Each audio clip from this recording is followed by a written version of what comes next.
Russian scientists tested the effects of light therapy on human fertility and couples having trouble conceiving.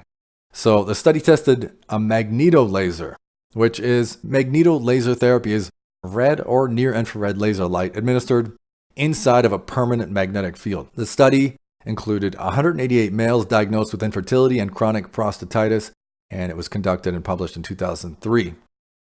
The treatment was found to, and I quote, elevate the levels of serum sexual and gonadotropic hormones, and remarkably, 1 year later, pregnancy occurred in around 50% of the couples.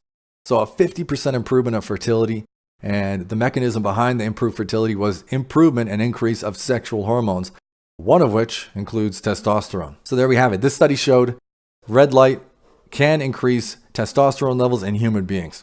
Hey, it's Mark.